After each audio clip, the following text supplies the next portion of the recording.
अस्सलामुअलैकुम। उम्मीद है आप तमाम स्टूडेंट्स खैर आफियत से होंगे और आपको मेरी आवाज़ क्लियरली आ रही होगी।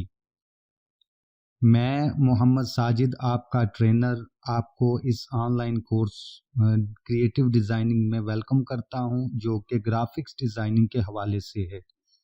सो you will learn complete graphics designing from basic to advance with live projects on the way.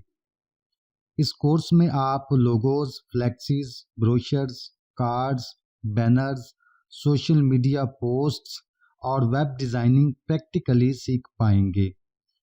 So without wasting time let's start.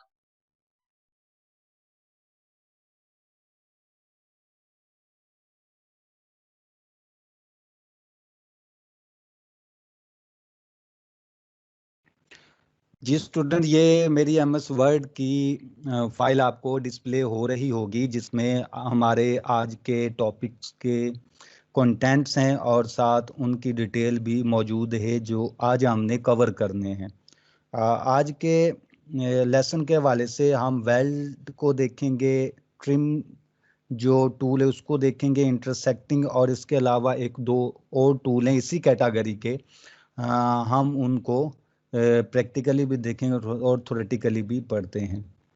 अच्छा, सबसे पहले हमारे पास वेल टूल है। वेल टूल क्या करता है, जैसे नाम से जाहिर है कि दो या दो से ज़ायद ऑब्जेक्ट्स को हम एक दूसरे के साथ ज्वाइंट कर देते हैं, कॉन्कैटिनेट कर देते हैं, ताकि वो एक दूसरे के साथ मर्ज हो जाएं।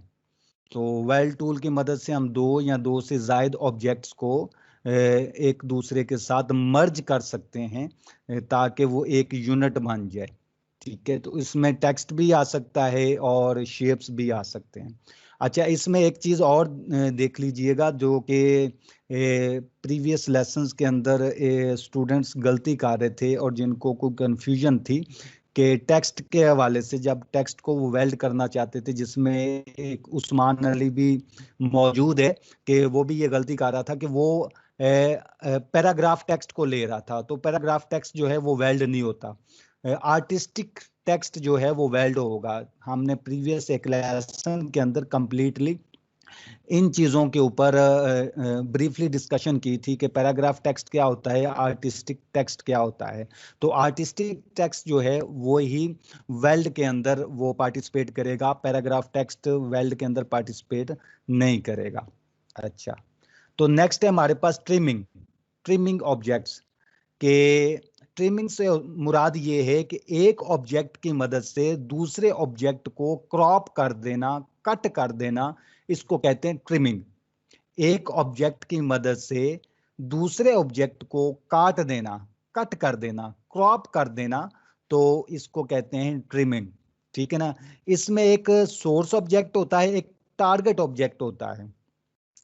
टारगेट ऑब्जेक्ट वो होता है कि जिसको हम ट्रिम करना चाहते हैं। सोर्स ऑब्जेक्ट वो होता है कि जिसकी मदद से हम ट्रिम करना चाहते हैं। ठीक है, तो टारगेट ऑब्जेक्ट को ट्रिम करना चाहते हैं, काटना चाहते हैं, कट करना चाहते हैं, तो सोर्स ऑब्जेक्ट वो है कि जिसकी मदद से हम ट्रिम करना चाहते हैं, तो उसको यूज करके हम उसके मुताबिक, उसकी शेप के मुताबिक ट्रिम कर लेते हैं। तो ये है ट्रिमिंग।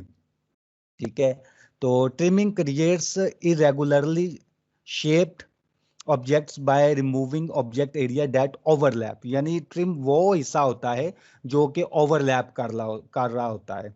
ठीक है, जो ओवरलैप एरिया होता है दो या दो से ज्यादा ऑब्जेक्ट्स की मदद से, तो वो ट्रिम हो जाता है।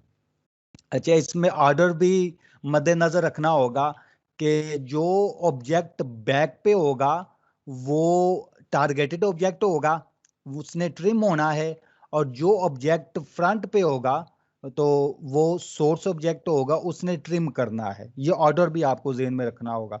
यानी ट्रिम उस ऑब्जेक्ट ने होना है जो बैक पे होगा, जो फ्रंट पे होगा उसने ट्रिम करना है। ठीक है ना। तो बैक वाला टारगेटेड ऑब्जेक्ट होगा एंड फ्रंट वाला जो है वो सोर्स ऑब्जेक्ट होगा। उसके साथ है नेक्स्ट इंटरसेक्टिंग ऑब्जेक्ट्स, यानी दो ऑब्जेक्ट्स को आपस में मिलाया जाए और वो एक दूसरे से ओवरलैप करें, और जो एरिया ओवरलैप्ड होता है वो एरिया सेपरेट हो जाता है, यानी अलहदा से कॉपी होके डुप्लीकेट होके उतना एरिया एक नई शेप बन जाती है। तो ये कहलाता है इंटरसेक्टिंग ऑब्जेक्ट्स, यानी दो ऑब्जेक्ट्स को आपस में मिलाया जाए एक दूसरे के ऊपर, और वो उनका कुछ ना कुछ पोर्शन जहाँ पे ओवरलैप हो रहा होता है, तो जब उनको इंटरसेक्ट किया जाता है तो वो ओवरलैप्ड एरिया जो है उसकी एक अलहदा से सेपरेट शेप बन जाती है। तो इसको कहते हैं intersecting. Intersecting create a new object from the area where two or more objects overlap. The shape of this new object can be simple or complex depending on the shapes you intersect. ठीक है, तो ये था हमारा आज का theoretically पढ़ने के लिए। तो अब हम चलते हैं अपने कोरल ड्रा पे और इनको प्रैक्टिकली करके देखते हैं।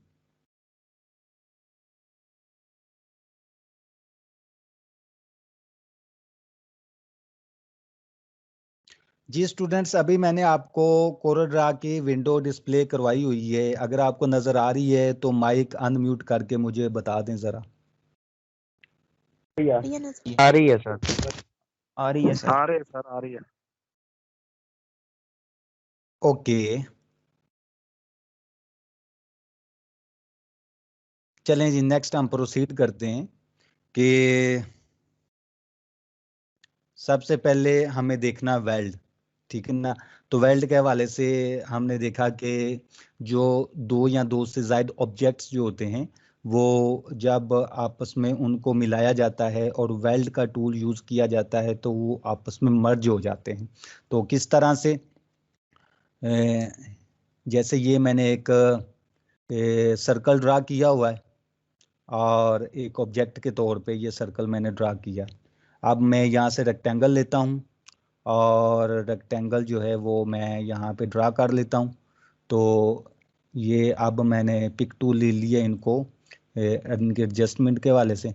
अच्छा, ये सर्कल है, ये मेरे पास है एक रेक्टेंगल, और ये जो एरिया दोनों का ओवरलैप कर रहा है, तो ये एरिया जो है ये वेस्ट हो जाएगा और फिर ये वेल्ड हो जाएंगे। तो सबसे पहले मुझे क्या करना है कि इनको करना है सिलेक्ट। मुझे ये मैं सिलेक्ट करूँगा, ये मैंने इन दोनों ऑब्जेक्ट्स को सिलेक्ट कर लिया है। तो प्रॉपर्टी बार के अंदर हम आए तो यहाँ पे आप देखेंगे कि ये 1 2 3 4 5 6 टूल्स मौजूद हैं। पहला वेल्ड का, दूसरा ट्रिम का, नेक्स्ट इंटरसेक्ट का, नेक्स्ट सिंप्लीफाई का, नेक्स्ट है फ्रंट माइनस बैक, और जो लास्ट पे है बैक माइनस फ्रंट, जो आज हमने करने हैं, जो कि एक ही कैटेगरी से रिलेटेड हैं।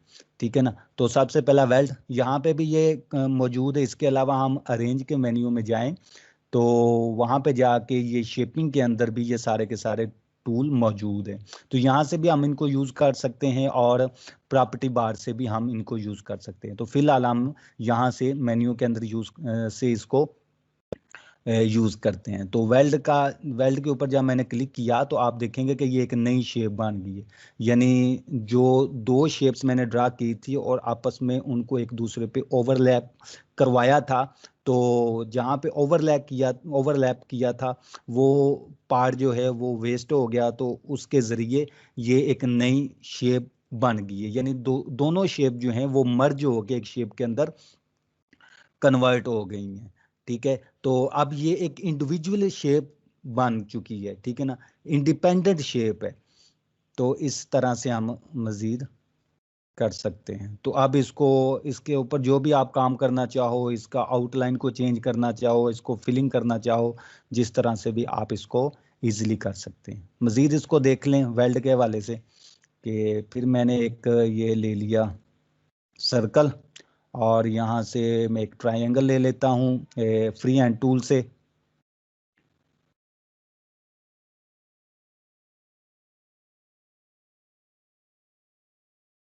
ये ट्रायंगल नुमा एक शेप मैंने ले ली है और इसको मैं पकड़ के इसके ऊपर लेके आता हूँ और एक और क्लिक करके इसको थोड़ा रोटेट कर लेता हूँ। ठीक है ना, और इसको करता हूँ मैं डुप्लीकेट, कंट्रोल प्लस डी की शॉर्टकट की के साथ, और इसको दूसरी तरफ मैं करता हूँ और इसको फिर थोड़ा रोटेट कर लेते हैं। ठीक है, इनको ज़रा मैं इस तरफ लेके जाता हूँ। ठीक है, एडजस्ट करता हूँ।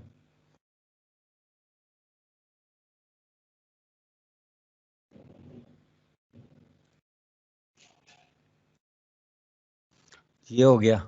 अब मैं इनको कर लेता हूँ सिलेक्ट, तीनों को, ये तीनों को मैंने सेलेक्ट कर लिया और ऊपर जाके प्रॉपर्टी बार के अंदर वेल्ड का टूल यूज़ करता हूँ तो आप देखेंगे कि ये वेल्ड हो चुकी हैं और सारी की सारी शेप जो हैं वो एक यूनिट और आपस में मर्ज हो गई।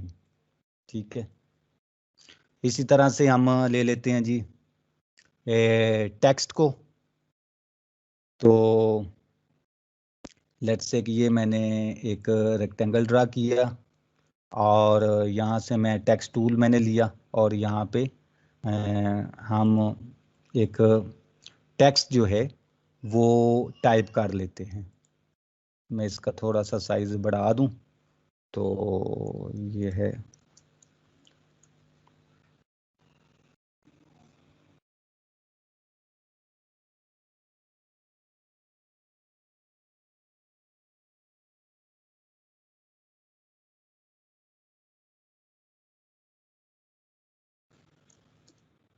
COREL कोरल ड्रा, ये टेक्स्ट मैंने टाइप कर लिया। अब इसको थोड़ा सा ना बोल्ड कर लेते हैं ताकि ये वाज़िया नज़र आए। ठीक है, ये टेक्स्ट मैंने ले लिया, ये आर्टिस्टिक टेक्स्ट है। पैराग्राफ टेक्स्ट पे ये कमांड नहीं चलेगी, आर्टिस्टिक टेक्स्ट पे चलेगी। इसको मैं इसके साथ यहाँ पे लेके आता हूँ, मिलाता हूँ इसके साथ और इनको करता हूँ मैं सेलेक्ट। सेलेक्ट करने के बाद मैं वेल टूल यूज़ करता हूँ तो आप देखेंगे कि ये इस पे दोनों ऑब्जेक्ट्स आपस में मर्ज हो गए हैं। ठीक है ना, जैसे मैं इनको ये कलर फिल करता हूँ यहाँ कलर पैलेट से तो आप देखेंगे कि ये एक यूनिट बन गया है आपस में मर्ज हो के। ठीक है, तो ये इस तरह से हमारा जो है वो वेल्ड का टूल यूज किया जाता है, वेल्ड की कमांड यूज की जाती है दो या दो से ज्यादा ऑब्जेक्ट्स को मर्ज करने के लिए। तो ये यूज किया जाता है इस तरह से। अच्छा स्टूडेंट, ये था हमारा वेल्ड के वाले से कि हम दो या दो से ज्यादा ऑब्जेक्ट्स को वेल्ड करके किस तरह मर्ज कर सकते हैं। नेक्स्ट हमारे पास ट्रिम। ट्रिम के वाले से हमने ये पढ़ा कि हम एक ऑब्जेक्ट की मदद से दूसरे ऑब्जेक्ट को काट दें, कट कर दें, क्रॉप कर दें तो वो हमारा कहलाएगा ट्रिमिंग। इसके अंदर एक टारगेट ऑब्जेक्ट होता है, एक सोर्स ऑब्जेक्ट होता है। टारगेट ऑब्जेक्ट वो कि जिस पे हमने काम करना है, जिसको हमने ट्रिम करना है, that is called target object. और जिसकी मदद से हमने ट्रिमिंग करनी है that is called source object. ठीक है, तो इसमें भी आर्डर का जो है ना वो आपको मद्देनजर रखना होगा कि टारगेट ऑब्जेक्ट वही बनेगा जो बैक पे होगा। ठीक है ना, तो जिसको आपने टारगेट बनाना है उसको पहले सोर्स ऑब्जेक्ट के बैक पे ले जाना पड़ेगा। तो जैसे ये मैं एक ड्रा कर लेता हूँ, अभी हम करेंगे उसकी ट्रिम की कमांड की प्रैक्टिस। तो ये एक मैंने रेक्टेंगल ड्रा कर लिया है। ठीक है ना, ये रेक्टेंगल मैंने ड्रा कर लिया है। अब मैं एक यहाँ पे सर्कल ड्रा करता हूँ। ये मैंने सर्कल ड्रा कर लिया है। तो इस सर्कल को यहाँ से पकड़ के इसके सेंटर में लेके आता हूँ। ठीक है, तो ये मैं सेंटर में ले आया। अब इन दोनों को मैं करता हूँ सिलेक्ट। सिलेक्ट करने के बाद यहाँ पे प्रॉपर्टी बार के अंदर आ जाएं तो ये ट्रिम की कमांड मौजूद है, यहाँ पे भी है। इधर अरेंज में चले जाएं, अरेंज में जाके शेपिंग के अंदर जाके तो ये वेल्ड से नीचे ट्रिम की कमांड मौजूद है। तो ये मैं करूँगा इसको ट्रिम। तो क्या होगा कि आप देखेंगे कि ये जो हमारा सोर्स ऑब्जेक्ट है ये इसको मैं सेपरेट कर लेता हूँ। तो आप देखेंगे हमारा जो है टारगेट ऑब्जेक्ट, तो इसके अंदर ये ट्रिम हो गया है, उस शेप में ट्रिम हो गया है, उतने एरिया में ट्रिम हो गया जो कि ओवरलैप कर रहा था। ठीक है ना, तो ये यहाँ से ट्रिम हो गया। कैसे, जब मैं इस अब ये एक इमेज एक ऑब्जेक्ट इंडिपेंडेंट ऑब्जेक्ट बन गया। जैसे मैं इसको करता हूँ फिल, मैं जब मैंने फिल किया तो आप देखेंगे कि ये जहाँ पे सर्कल मौजूद था वो सर्कल वैसे ही ट्रिम हो गया, यानी ये यहाँ से निकल गया। और इतना एरिया जो है वो ट्रांसपेरेंट हो गया है। ट्रांसपेरेंट मीन कि इतना एरिया जो है इसका बैकग्राउंड रिमूव हो गया है, बैकग्राउंड बिल्कुल खत्म हो गया है, ठीक है ना। तो ये ट्रांसपेरेंट बन गया। तो ट्रांसपेरेंट को जज करना हो तो कैसे करेंगे कि हम इसके पीछे कोई बैकग्राउंड लगा देते हैं, तो उसकी मदद से हमें पता चल जाएगा कि ये ट्रांसपेरेंट है। लेट्स से कि ये मैं करता हूँ, यहाँ से एक रेक्टेंगल ड्रा करता हूँ और इसको मैं कलर कर देता हूँ, येलो कलर कर दिया, ठीक है ना। अब मैं इसको लेके आता हूँ इसके ऊपर, तो ये मैं इसके ऊपर लेके आया। तो ये चूंकि मुझे इसका बैकग्राउंड लेना है चेक करने के लिए कि वाकई जो मेरा सर्कल ट्रिम हुआ है वो ट्रांसपेरेंट है कि नहीं, तो इसको मैं इसके बैक पे ले जाना चाहता हूँ। तो किस तरह से, यहाँ से भी मैं राइट क्लिक करूँगा, राइट क्लिक करने के बाद तो आर्डर, आर्डर और टू बैक, ठीक है ना। तो मैं बैक पे ले गया। यहाँ से भी हो सकता है अरेंज के मेन्यू में जाके, हमने लास्ट टाइम पढ़ा था वहां पे आर्डर की ऑप्शन है, वहां से भी हो सकता है। तो आप देखेंगे कि ये जो मेरा ट्रिमिंग एरिया है ये ट्रांसपेरेंट है। इट्स मीन कि इसका बैकग्राउंड रिमूव हो चुका है बिल्कुल, और ये ट्रांसपेरेंट बन गया है, ठीक है। तो ये इस तरह से हम ट्रिमिंग कर लेते हैं।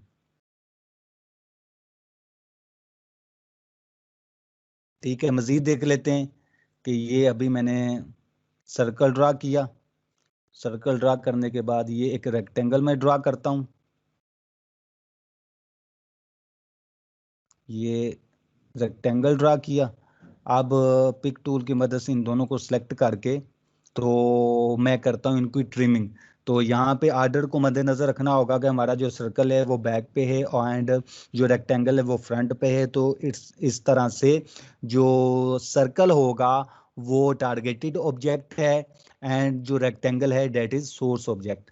तो यहाँ पे मैं प्रॉपर्टी बार के अंदर इसको करता हूँ ट्रिम, और जैसे मैंने ट्रिम किया तो आप देखेंगे कि ये सर्कल जो है उतना एरिया इसका जो ओवरलैप कर रहा था वो कट हो गया है इसकी मदद से, ठीक है ना। तो ये इस तरह से हम इसको कर सकते हैं, ठीक है। इसी तरह से मजीद इसकी प्रैक्टिस कर लेते हैं ट्रिमिंग की, कि यहाँ से मैं शेप लेता हूँ एक, ये जी मैंने हार्ट ले लिया, हार्ट ड्रा कर लिया, ये एज ए मेरा टारगेटेड ऑब्जेक्ट आ गया।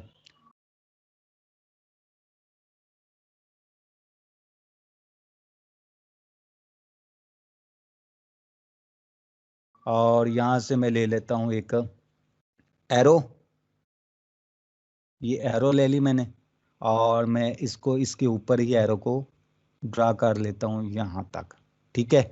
अब मैं इन दोनों को करता हूँ सेलेक्ट, सेलेक्ट करके इनको करता हूँ ट्रिम। ये मैंने ट्रिम किया, और ये जो मेरा सोर्स ऑब्जेक्ट है एरो, इसको अलहदा कर लेता हूँ। तो आप देखेंगे कि ये यहाँ से जहाँ पे ये एरो मौजूद था उतना हिस्सा जो है ट्रिम हो गया है। इसको मैं कलर करता हूँ तो आपको मजीद वाजिया हो जाएगा, ठीक है ना। अब ये इतना एरिया ट्रांसपेरेंट है, ट्रांसपेरेंट मीन कि इसका बैकग्राउंड बिल्कुल रिमूव हो चुका है, ठीक है।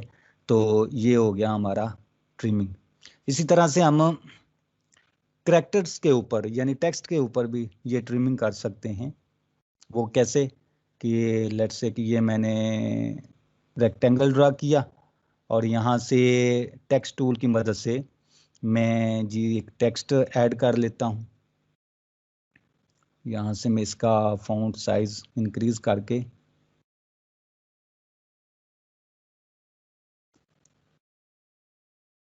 रोजगार, ठीक है।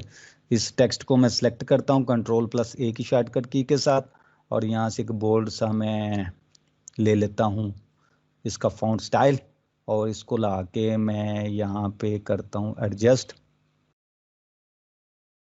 ये इसी के अंदर कर देता हूँ, ठीक है ना।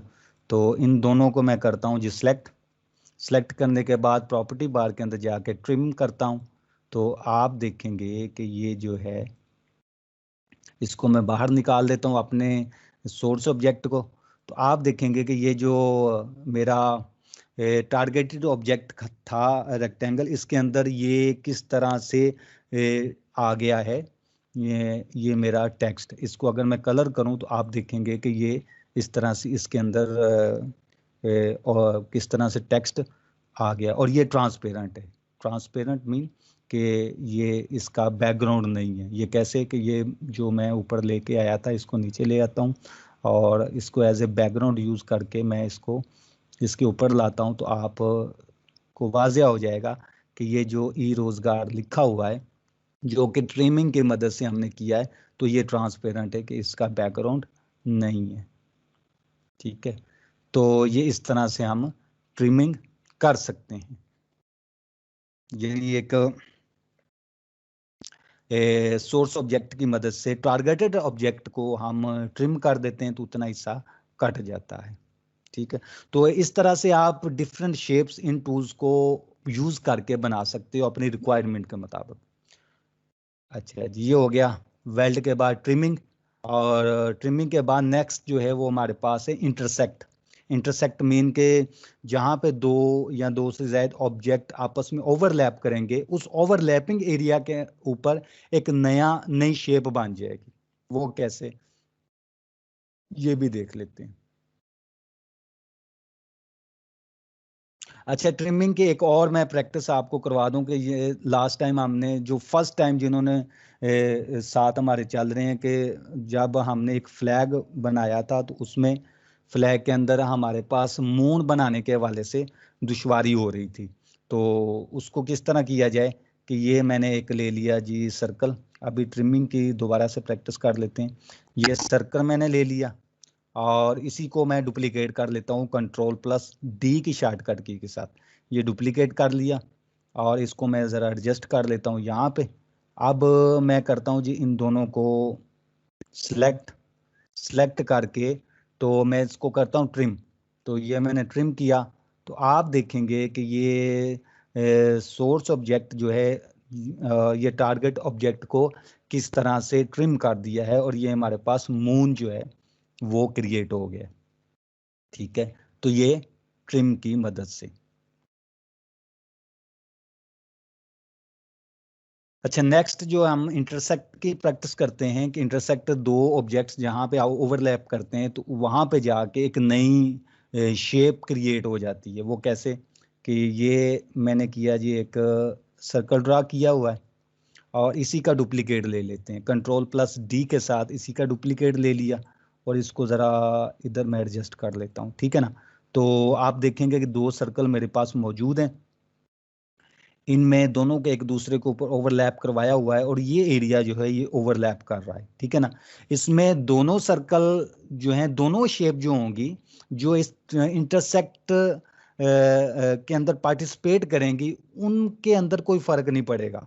ठीक है ना, उन शेप्स के अंदर कोई मॉडिफिकेशन नहीं होगी, लेकिन एक तीसरी शेप जो है वो क्रिएट हो जाएगी। वो कैसे कि ये मैंने इन दोनों को किया सिलेक्ट, और सिलेक्ट करने के बाद ये हमारे पास वेल्ड के बाद ट्रिम भी हो गया, ट्रिम के बाद ये इंटरसेक्ट।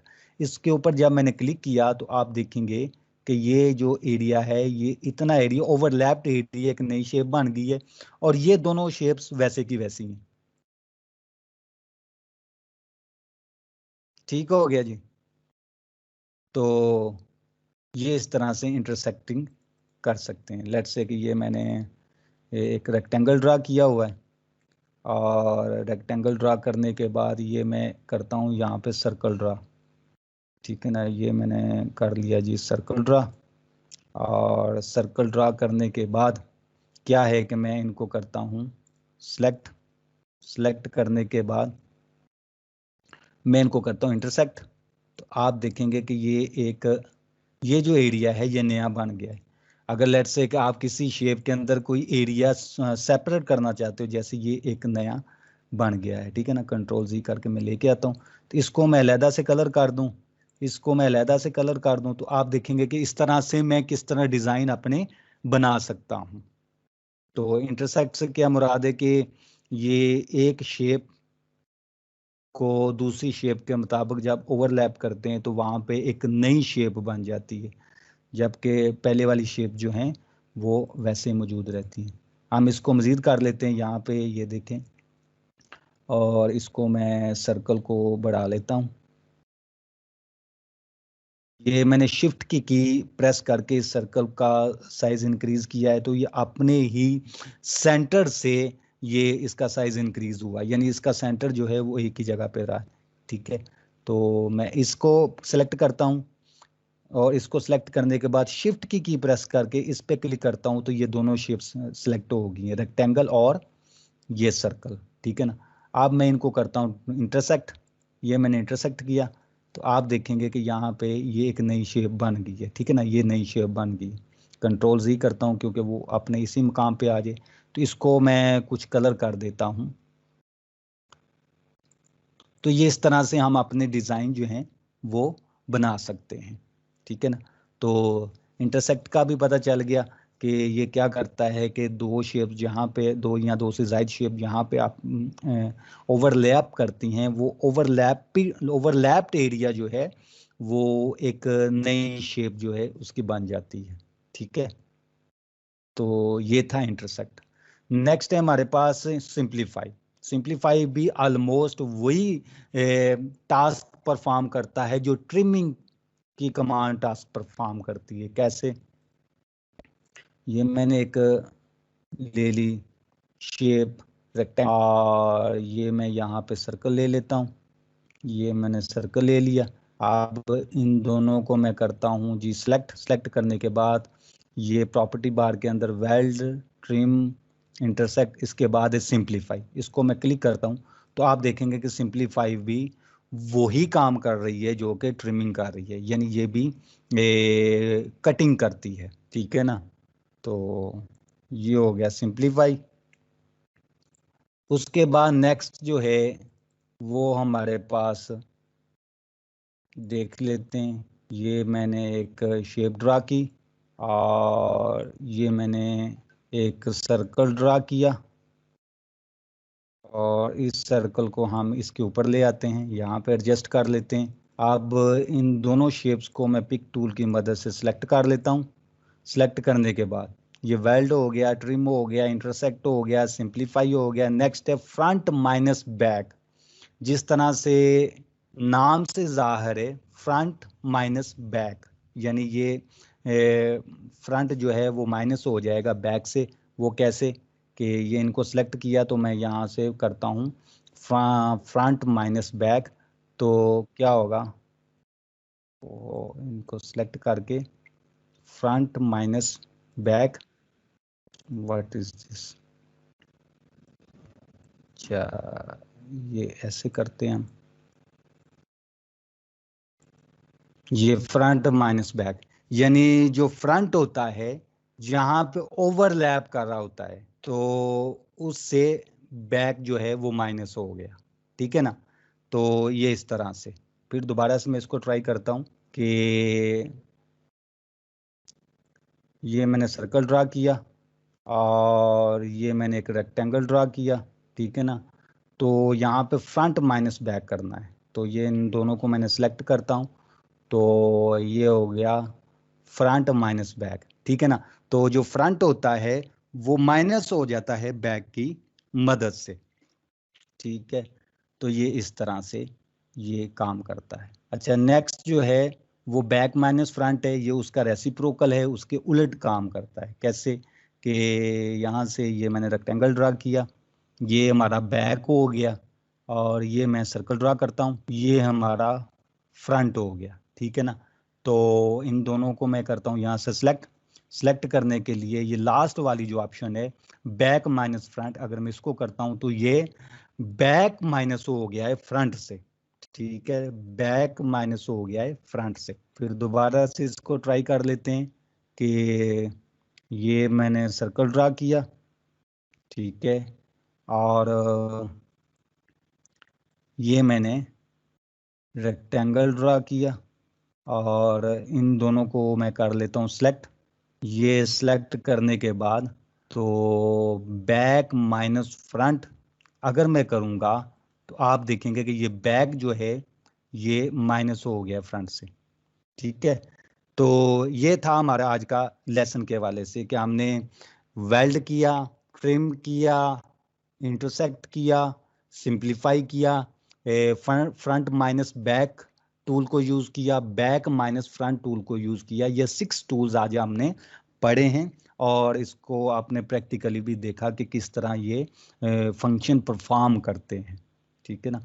तो बड़े यूजफुल टूल्स हैं कि इनकी मदद से हम अपनी शेप जो हैं वो अपनी रिक्वायरमेंट के मुताबिक शेप्स बना सकते हैं और अपने डिज़ाइन में इनको यूज़ कर सकते हैं। तो उम्मीद है कि आपको इस क्लियरली समझ आ गई होगी।